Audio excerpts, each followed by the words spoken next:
Thank you for joining us on this Tuesday of the Word of Encouragement.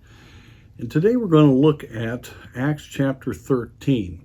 Here we see the beginning of Paul's missionary journeys, and this is the first journey.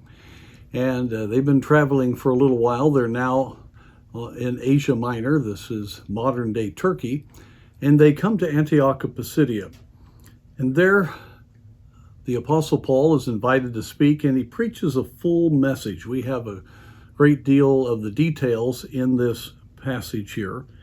But what I want to look at is after he preaches very directly and gives the truth, we read in verse 42 of chapter 13, "And when the Jews were gone out of the synagogue, the Gentiles besought that these words might be preached to them the next Sabbath.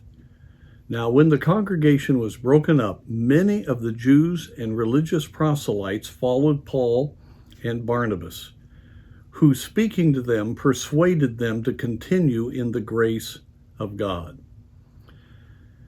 Now, this was a great display of the power of the gospel.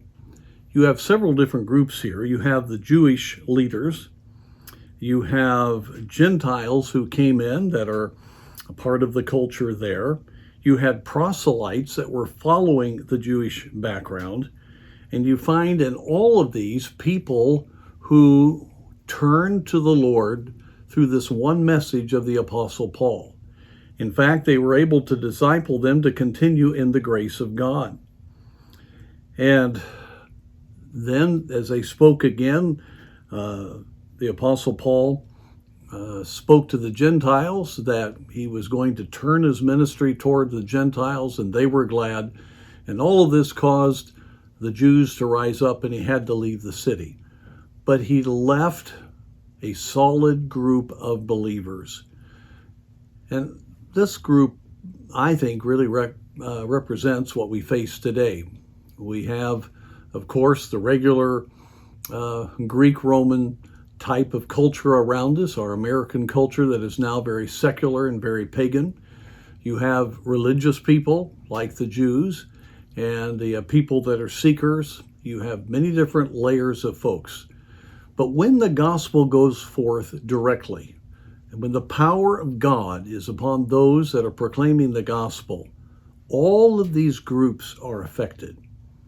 And God can do a great work in the midst of what seems really like a very difficult place, a very difficult set of circumstances. And I want us to be encouraged in the fact that it doesn't matter which group in our country is getting the upper hand, and you can talk about a number of different groups. Obviously, the main group is simply the secularists of our day, even though they may give lip service to different religious backgrounds. But you've also got many, many other groups within our culture now, with all the immigration and with just the background of traditional Christianity. We must not allow ourselves to back down and be afraid to give the gospel and be afraid to proclaim the gospel. It is still the power of God unto salvation, as Paul told the folks that were right there at Rome, the very seat of the mighty Roman Empire. And it's very encouraging when we realize that as we think of all these different folks, God can reach them. Yes, some will reject. In fact, there may be persecution, but God can cut through, and he's able to convince and convict. The Spirit of God has been promised by the Lord Jesus to convince the world of sin, righteousness, and judgment.